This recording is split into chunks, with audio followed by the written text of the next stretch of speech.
Voilà, ça va. Je n'arrive que les hauts. Il y a d'autres personnes derrière moi. Il n'y a pas de là.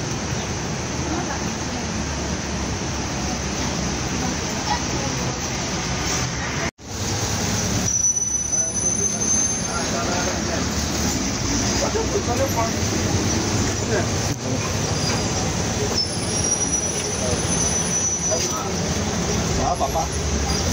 Ah, papa. Allez, tu vas le faire. Tu t'assois, vous êtes pas là.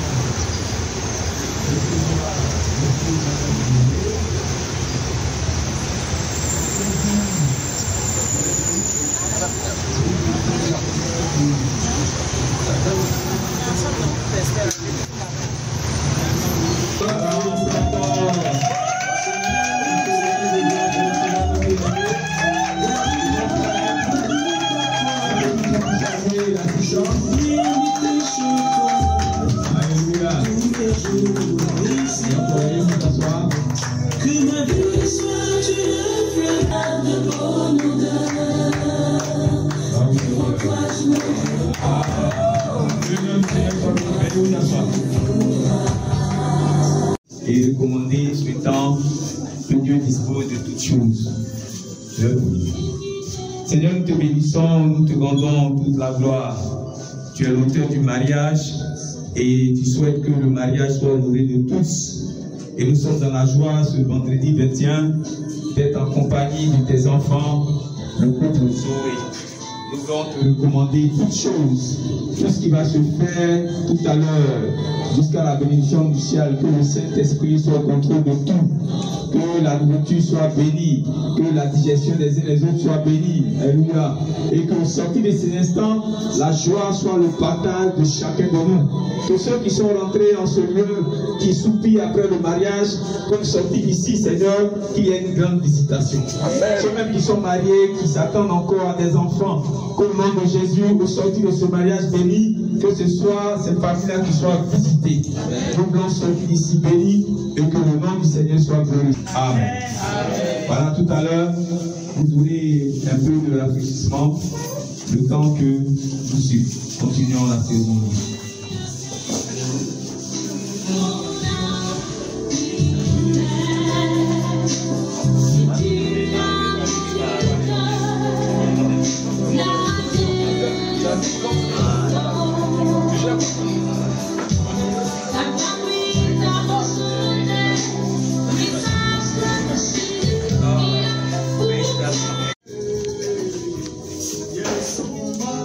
Personnellement, je ne la connais pas. Je suis Zoé Dominique, la sœur cadette du mari. La Benjamin, on me corrige. Voilà. En fait, je ne la connais pas personnellement. Voilà. Moi, je ne connais pas bien comment c'est de base de là-bas. Mais la première fois que je l'ai vue, moi, elle m'a plu. Parce que déjà, moi, je suis mince, moi, mon grand frère. Avec la forme, moi, elle m'a plu personnellement, la taille et le teint. Voilà. Je la connais pour une femme Annie, mais après, j'ai appris qu'elle n'est pas Annie. Donc, c'est un peu ça.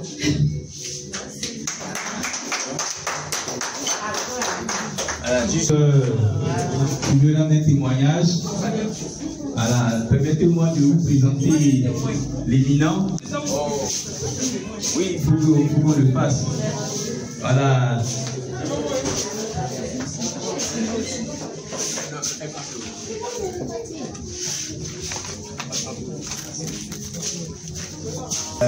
Monsieur n'est pas du docteur avec nous, il est maître assistant en criminologie à l'université de Louis-Boigny.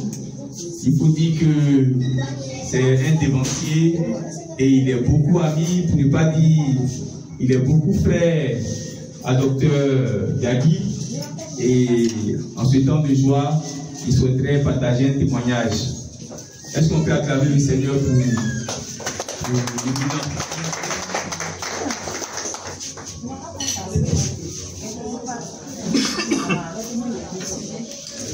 Alléluia. Il m'a déjà présenté, donc je vais passer sous silence cet aspect des choses. Mais ce que je vais dire, votre attention s'il vous plaît. Ce que je vais dire, c'est que je connais particulièrement l'homme, peut-être un peu moins madame. Donc je vais un peu plus parler de l'homme et puis peut-être un peu subsidiairement de madame, mais en même temps parler de leur parcours. Alors, Zoré et moi, depuis la première année, je ne vais pas dire quand c'est, mais depuis la première année de l'université, on a appris à prendre le bus ensemble. On était tous à Koumassi, au terminus 11. On a partagé nos galères, la lutte aux heures de descente, quand il faut prendre le bus, aller et venir, et tout ce que vous connaissez à l'université, jusqu'à ce qu'à un moment donné de notre vie, après nos maîtrises, nos chemins se soient séparés. Et puis au détour, comme toujours dans le bus, on s'est retrouvé un jour dans un bus de Koumassi, je ne sais plus. Et puis bon, voilà, les choses ont repris, il a repris. En ce temps, il avait un peu marqué un arrêt au niveau des études. Et moi, j'avais continué jusqu'au doctorat. Alors il m'a vu, j'ai dit, ah frère, voilà où j'en suis. Et puis Dieu merci, il a repris les études. Et puis bon, j'ai essayé tant bien que mal de me rendre utile, pas forcément de le coacher. Et puis nos chemins à nouveau ont convergé. Mais je vous avoue, on a partagé beaucoup de choses. Et vous savez, jusqu'à ce qu'il soit à Benjerville, en partie, sans me lancer des fleurs, c'est moi qui l'ai encouragé. Donc je connais bien son parcours de vie. Alors à un moment donné, je suis même allé à Koumassi. J'ai tenu à voir madame, il doit avoir peut-être 5 ans, 6 ans, quelques années en tout cas. Il faut dire que ce n'est pas hier qu'ils se sont connus. J'ai été un peu là, je les ai rencontrés une ou deux fois, une fois même à l'église au Remblai. Et puis j'ai 23, 24 ans qu'on se connaît. Vous voyez, non, amour de collège. Alors donc mon expérience de vie, j'ai partagé pour dire que aussi difficile que cela puisse paraître, il faut tenir bon. Vous voyez, c'est chacun avec ses principes. On ne partage pas peut-être dans les détails les mêmes façons de voir, mais il fallait l'encourager quand on estime que la cause est noble. Et quand j'ai su qu'ils faisaient chemin ensemble, et que derrière cela, il y avait d'énormes difficultés existentielles qu'il fallait braver, il fallait toujours, surtout, encourager l'homme, parce que qu'on le veuille ou pas, c'est nous les hommes qui assumons la responsabilité de tout ce qui touche au ménage. Et Dieu sait que si la situation était un peu bonne, depuis fort longtemps, peut-être qu'il y a le mariage aurait lieu, mais dans tous les cas, il fallait quand même l'encourager. Et puis j'ai dit, bon, quelle que soit la difficulté, tu t'en sortiras. Et puis bon an, petit à petit, jusqu'à ce que le jour de la dot, je devais être là, je n'ai pas pu être là.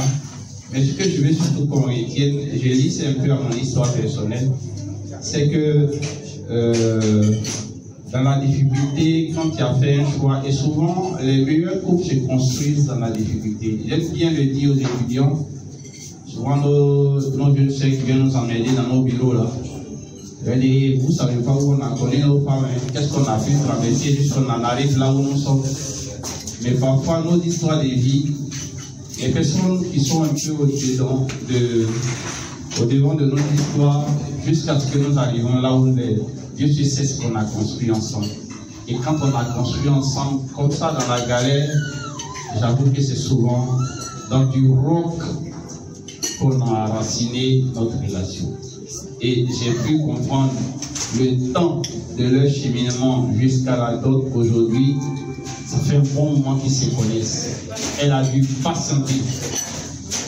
Et Dieu sait, c'est nos sœurs. Elles n'ont pas, elles là, c'est du vite. Souvent on se moque d'elles, on dit, bon, vous là, vous êtes plus dans manger sur gaz que aller tout boire au feu, boire aux gens pour faire feu. Juste pour dire qu'elle a dû patienter longtemps. des années durant. Et aujourd'hui, c'est son jour. Je bénis vraiment l'Éternel pour leur vie. Je bénis pour leur parcours. Je bénis particulièrement ce qui va naître de leur relation, leur vie commune qui vont enclencher à partir d'aujourd'hui. Que la grâce de Dieu se déverse abondamment sur leur vie. Que la fécondité qui accompagne la vie des couples soit le partage. Et je prie surtout que la situation financière socio-professionnelle de mon frère s'améliore pour qu'il puisse assumer pleinement les responsabilités qui lui incombent. J'ai choisi d'être témoin et c'est un honneur particulier qu'il m'a fait. Je sais la responsabilité qui m'incombe et j'ai pas beaucoup. Donc je disais que c'est une marque de confiance dont il a fait preuve en me choisissant, mais je peux vous dire que je ferai tout ce qui m'est possible pour lui faire un tous mes vœux de bonheur vous accompagnent. Merci. Comprenez, c'est comme ça. Le professeur se retrouvait pour un amphi. Et quand c'est comme ça, on n'a plus envie de rester le micro. Et nous soit bénis. Alléluia. Alors, nous allons faire quelques présentations. Voilà, il y a des collègues du docteur Zouri qui sont là. Voilà. Nous avons aussi la présence du docteur Lagou. Là, c'est mon épouse. Et votre serviteur ici présent, je suis docteur Libri. Je suis biochimiste pharmacologue. Je suis chercheur à je suis le frère du docteur Zouri Bagui. Voilà, s'il y a d'autres autorités, au fur et à mesure, vous pouvez signaler pour qu'on me demande s'il y a d'autres témoignages, on va les rendre au fur et à mesure.